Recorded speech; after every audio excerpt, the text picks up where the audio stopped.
Doctor ओम शर्मा जी, विश्व ब्राह्मण महासंघ कनाडा के डॉक्टर आजाद कौशिक जी और विश्व भर से इस सम्मेलन में भाग ले रहे सभी गणमान्य जन, इस सम्मेलन में भाग लेकर मुझे अत्यंत प्रसन्नता हो रही है। मुझे खुशी है कि इस महती विषय पर आपने विश्व स्तर पर विचार करने के लिए यह आयोजन किया है।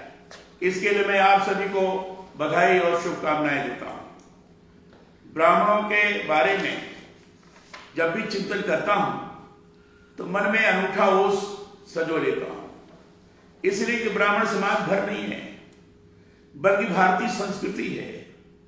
ब्राह्मणों ने विश्व भर में सदा ही मनुष्यता का पाठ पढ़ाते हुए जीवन को सकारात्मक दिशा प्रदान की है। धार्मिक मूल्यों की उपादेयता किसी ने समाज को दी है तो ब्राह्मण है। ब्राह्मण वह है जो ब्रह्म को जानता है, ब्रह्म में जो रमण करता है वो ब्राह्मण।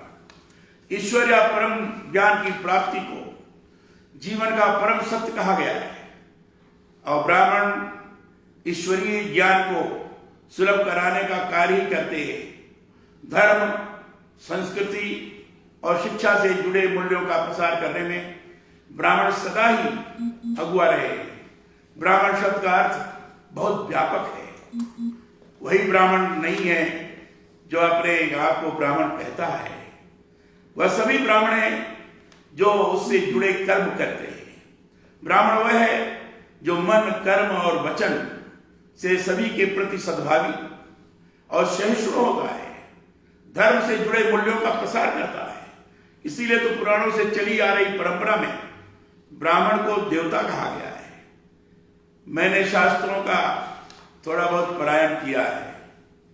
हमारे यहां कहा भी गया कि पृथ्वी में जितने भी तीर्थ हैं वह सभी समुद्र में मिलते हैं और समुद्र में जितने भी तीर्थ हैं वह सभी ब्राह्मण में समाहित हैं। 4 वेद उसके मुख में हैं, अंग में सभी देवता आश्रय करते रहते हैं।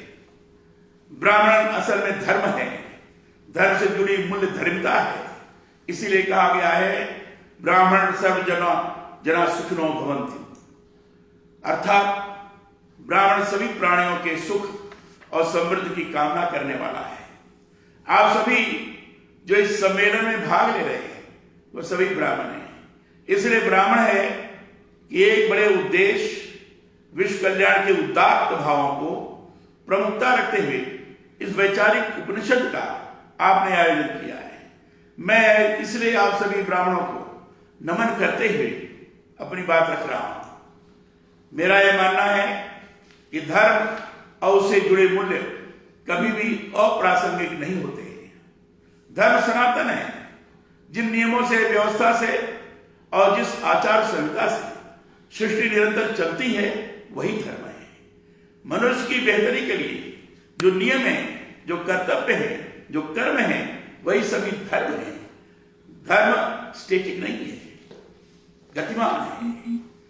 धर्म सार्वभौम है, इसलिए वह कभी जड़ नहीं हो सकता। चाहे किसी सदी हो या फिर इससे भी आगे जो समय आ रहा है उसकी बात करें। धर्म और उससे जुड़े मूल्य ही सदा सर्वदा जीवन को चलाते हैं और चलाते रहेंगे। भारतीय ही नहीं, विश्व की सभी संस्कृतियों में धर्म का अपना महत्व है। यह बात मैं इसलिए कह रहा हूं कि धर्म की रक्षा हम करेंगे तभी हम स्वयं रक्षित रह पाएंगे। इसीलिए तो हमारे यहां कहा गया है धर्मो रक्षति रक्षितः। ये धर्म का, उससे जुड़े मूल्यों का हमने पालन नहीं किया तो धर्म भी हमारी रक्षा नहीं करेगा। इसीलिए भी कहा गया है कि जो लोग धर्म का नाश करते हैं उसी कर्म से अपना भी नाश करते हैं। जो जीवन हम जी रहे हैं उसकी नींव धर्म है। बिना धर्म और उससे जुड़े मूल्यों के जीवन की इमारत खड़ी नहीं की जा सकती। इसलिए मैं यह भी कहता हूं कि धर्म की आधारशिला पर जो जीवन निर्मित होता है वही सार्थक जीवन है। इस 21वीं सदी में भी धार्मिक मूल्यों की जरूरत इसलिए है कि धर्म ही जीवन की उत्कृष्टता की राह पर ले जाने के लिए प्रेरित करता है। धर्म का उद्देश्य मनुष्य को आत्मोन्नति की राह दिखाता है, उदात्त जीवन मूल्यों, दूसरों के लिए त्याग करने की भावना के लिए प्रेरित करता है। भारतीय संस्कृति में तप और त्याग की भावना की प्रेरणा धार्मिक मूल्यों से हो रही है। तुलसीदास ने रामचरितमानस की रचना में धर्म से जुड़ी इन वैल्यूज को बहुत गहराई से समझाया है। बालकांड में आता है, तपबल रचड़ प्रपंच विधाता, तपबल विष्णु सकल जग त्राता, तपबल प्रभु करहि संहारा, तपबल शेषु धरे मही भारा। अर्थात तप के बल से ही ब्रह्मा संसार को रचते हैं, तप के बल से ही विष्णु सारे जगत का पालन करते हैं, तप के बल से ही शंभु रुद्र रूप में जगत का संहार करते हैं, और तप के बल से ही शेष जी पृथ्वी का भार धारण करते हैं। तप का अर्थ है तपस्या, त्याग और अपने आप का समर्पण। भारतीय संस्कृति में धर्म हमें इसी के लिए सदा प्रेरित करता रहता है। मुझे लगता है कि धर्म के यही वह मूल्य हैं जिनसे जीवन समझ सकता है। धर्म व्यक्ति को व्यक्ति से जोड़ता है। समवाहीनों का नाम ये कहा गया है। सबको जोड़ना, सबको साथ में लेकर चलना, ये धर्म करता है। यह दौर आधुनिकता की यांत्रिकता के लिए है। कहने को आज पूरा विश्व सूचना और संचार क्रांति के चलते निकट आ गया है। देशों की दुनिया तकनीक ने समाप्त कर दी है, परंतु सूचना और संचार ने व्यक्ति के मध्य दूरियां बढ़ाने का काम भी कम नहीं किया है। व्यक्ति अपने आप में इतना सिमट गया है कि वह प्रत्यक्षतः अपने आप से भी कभी नहीं जुड़ पाता है। ठहर कर सोचने के लिए उसके पास वक्त नहीं है। कैसे वह आत्मीयता और अपनापे से जुड़े भाव सोचेगा। एक दूसरे के प्रति समर्पण और त्याग की भावना लोप हो रही है। इसलिए जरूरी है कि धर्म से जुड़े मूल्यों के आलोक में परस्पर भाईचारे और सद्भाव की संस्कृति से जुड़े नैतिक मूल्यों का हम वर्ण करें। मैं ये मानता हूं कि विश्व के तमाम नैतिक मूल्य धर्म से ही जुड़े हैं। कोई भी धर्म ऐसा नहीं है जिसमें मनुष्य को मनुष्य वैर की सीख है। कोई ऐसा धार्मिक मूल्य नहीं है जिसमें दूसरों के प्रति त्याग और समर्पण का भाव नहीं है। तुलसीदास जी ने तप का महत्व निरूपित करने के लिए ही वाल्मीकि, अत्रि, भारद्वाज, नारद आज को तपस्या लीन चित्रित किया है। चक्रवर्ती होने वाले राम वनवासी हो जाते हैं। लक्ष्मण अपने दाम्पत्य सुख की बलि देकर भ्रातृ सेवा का त्याग दीप्त जीवन मार्ग अपनाता है और भरत महल में प्राप्त राज्य में लक्ष्मी को तुरंत मानकर भाई को ढूंढने निकल पड़ता है। यही धर्म के वह मूल्य हैं जिनसे जीवन आलोकित होता है। आप सोचिए, धर्म के इन मूल्यों से ही तो रामकथा आज भी विश्व भर में लोकप्रिय है। रामकथा विश्व भर में लोकप्रिय है, सनातन है। धर्म हृदय तथा चरित्र की पवित्रता के साथ मनुष्य की नैतिकता से जुड़ा है।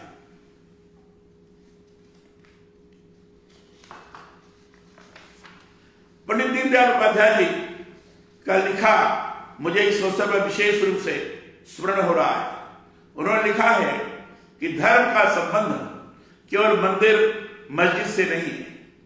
उपासना व्यक्ति धर्म का एक अंग हो सकती है, किंतु धर्म व्यापक शब्द है। मंदिर मस्जिद लोगों में धर्माचरण की शिक्षा का प्रभावी माध्यम भी रहे हैं, किंतु जिस प्रकार विद्यालय विद्या नहीं है, वैसे ही मंदिर भी धर्म से भिन्न है। हो सकता है कि कोई बालक पाठशाला जाए फिर भी अपढ़ रह जाए। उसी प्रकार प्रतिदिन मस्जिद या मंदिर में जाने वाला व्यक्ति भी धर्महीन हो सकता है। मंदिर मस्जिद में जाना मत, मजहब, रिलीजन है। रिलीजन को बहुत बार लोगों ने धर्म मान लिया। अंग्रेजों से अनुवाद के कारण हमारी जो बहुत सी हानियां हुई हैं, उनमें से एक बहुत बड़ी हानि यह भी हुई है।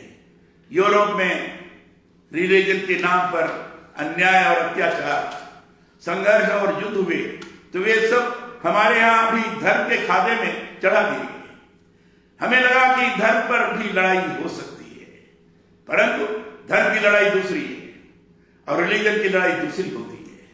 रिलीजन यानी मत, पंथ, मजहब वह धर्म नहीं है। धर्म तो एक व्यापक चीज है, यह जीवन के सभी पहलुओं से संबंध रखने वाली चीज है। उससे समाज की धारणा होती है, उससे आगे बढ़े तो सृष्टि की धारणा होती है। यही धारणा करने वाली जो चीज है वही धर्म है। धारणा से धर्म है क्या हो। उनकी इस बात में मैं अपनी बात सम्मिलित करते हुए कहना चाहता हूं कि हमारी भारतीय संस्कृति नैतिक मूल्यों से जुड़ी रही है। यहां उपासना पद्धति और धर्म में भेद है। मैं मानता हूं कि उपासना पद्धति धर्म का अंग हो सकती है, धर्म नहीं हो सकता। इसे धर्म का व्यापक अर्थों में देखे जाने की आवश्यकता है। हमारे यहां मंदिरों में जब आरती होती है तो उद्घोष होता है, धर्म की जय, अधर्म का नाश। ये शब्दों की गहराई में जाने की जरूरत है। यहां धर्म की किसी एक रिलीजन की जय से नहीं जुड़ा है। धर्म का अर्थ है सत्य की जय हो, सदाचार की जय हो, आदर्श और सिद्धांतों की जय हो और सभी प्रकार के हमारे विकारों का, बुराइयों का नाश हो। हम चलते फिरते भी बहुत बार यह वाक्य किसी को उपदेश देते हुए दोहराते रहते हैं। आप काम को करते हैं पर थोड़ा धर्म पुण्य भी किया करो। इसका अर्थ है भले कर्म कर पुण्य अर्जित करो। इसीलिए मैं कहता हूं कि धर्म का क्षेत्र किसी मंदिर, मस्जिद तथा गिरजाघर तक ही सीमित नहीं है। धर्म में संपूर्ण मानव जीवन है। इसीलिए तो हमारे यहां कहा भी गया है, धारयति इति धर्म, जो धारण करना है वो धर्म है। अर्थात जो धारण किया जाता है वह धर्म है। महाभारत के वन पर्व में तो आता भी है कि जो कुछ भी न्यायपूर्वक किया जाता है वही धर्म है तथा अन्याय ही अधर्म है।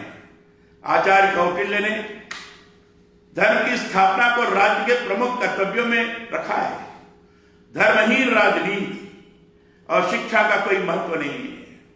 यह ठीक ऐसे ही है जैसे मानवीय मूल्यों के बगैर मनुष्य की कल्पना नहीं की जा सकती, ऐसे ही धर्मनिरपेक्षता के बगैर प्रजातंत्र की कल्पना व्यर्थ है। मनुष्य का मनुष्य से बगैर किसी भेदभाव प्रेम ही धर्म का मूल है। मनुष्य का धर्म है उत्कृष्ट विचार, आदर्श जीवन मूल्य। मैं ये मानता हूं कि धर्म जीवन से जुड़े आध्यात्मिक मूल्यों का सार है।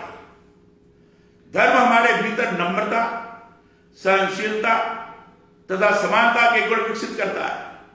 इसी से प्रेरित हो व्यक्ति दूसरों का आदर करता है। डॉक्टर राधाकृष्णन ने धार्मिक शिक्षा पर बल देते हुए लिखा है, यदि हम केवल औद्योगिक तथा व्यावसायिक शिक्षा पर बल देकर आध्यात्मिक शिक्षा की उपेक्षा करेंगे तो सामाजिक बर्बरता तथा राक्षस राज्य के आने में कोई कसर नहीं रह जाएगा। भारतीय परंपरा के अनुसार शिक्षा केवल जीविका कमाने का ही साधन नहीं है और न ही वह विचारों की पाठशाला तथा नागरिकता का स्कूल है। यह मानवीय आत्माओं को सत्य की खोज तथा गुणों को विकसित करने का प्रशिक्षण है। यह दूसरा जन्म है।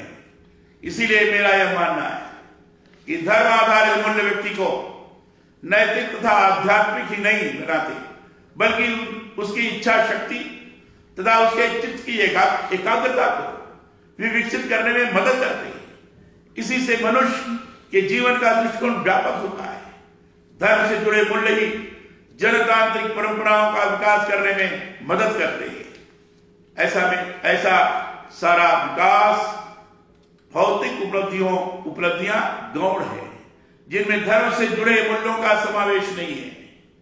इसलिए मेरा यह स्पष्ट मानना है कि चाहे 21वीं सदी हो या फिर 22वीं सदी या फिर 23वीं सदी हो या इससे भी आगे की सदियां, विश्व भर में धार्मिक मूल्यों की सदा प्रासंगिकता रहेगी। धर्म शाश्वत है, सनातन है, यह कहीं विलुप्त होने वाला नहीं है। यह मूल्य ही इस सृष्टि में अच्छेपन को बचाए हुए है। यह जीवन में अच्छापन ही नहीं रहेगा तो बताइए फिर क्या बच जाएगा।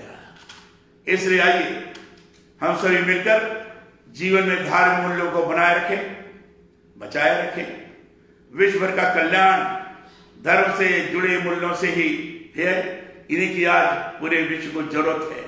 मित्रों, मैं कहना चाहूंगा, आइए हम लोग तो नारा लगाएंगे, लेकिन मैं मनुस्मृति का वह श्लोक उद्धृत करता हूं, विशेष रूप से धर्म पर जब चर्चा चलती है। मैं कहता हूं, धर्म को हम कैसे कहते हैं कि बड़ा सात्विक है, नैतिकता से युक्त है। इसलिए कहता हूं, धृतक्षमा नमस्तेयम शौचम इंद्रिय निग्रह धीर विद्या सत्यम क्रोधो दशकम धर्म रक्षण। यह व्यक्ति के जीवन में जब आत्मसात होता है तो व्यक्ति का जीवन एक दिशा प्रदान करने में सक्षम होता है। धर्म जीवन को सुपर प्रदान करने की दिशा में सक्षमता का निर्माण करता है, ऐसा सामर्थ्य देता है। आइए मेरे साथ आप सभी उद्घोष करेंगे, धर्म की जय हो, अधर्म का नाश हो, प्राणियों का कल्याण हो। यही धार्मिक मूल्य हमें सदा बचाए रखेंगे। आपने इस महत्वपूर्ण विषय पर मुझे अपने विचार रखने का अवसर दिया, इसके लिए मैं आप सभी का बहुत आभारी हूं। मैं एक बार अब फिर आपके इस विश्व मंच की सराहना करता हूं कि ऐसे सामूहिक विषय पर मंथन के लिए आयोजन आपने किया। साधना जी ने अपने उद्बोधन में विशेष रूप से नारियों के बारे में काफी जिक्र किया और उन्होंने बताया कि जो भी प्राचीन परंपरा, संस्कृति, संस्कार स्थापित करने में नारियों का महत्वपूर्ण योगदान है और जो भी संस्कार हैं, जो भी क्रियाएं होती हैं, उसका एक विशिष्ट इतिहास है, उसकी विशिष्ट प्रकार की पृष्ठभूमि है। उसको सजोते हुए आज नारियां चले, इस प्रकार का आपने लोगों को दिशा निर्देश करने का प्रयास किया है। मैं बहुत बहुत बधाई देता हूँ साधना जी को, और इसलिए मैं ये सारी बातें कहते हुए मैं आप सब लोगों को स्वस्थ कामना देता हूँ। बहुत बहुत धन्यवाद, बहुत बहुत धन्यवाद। जय हिंद।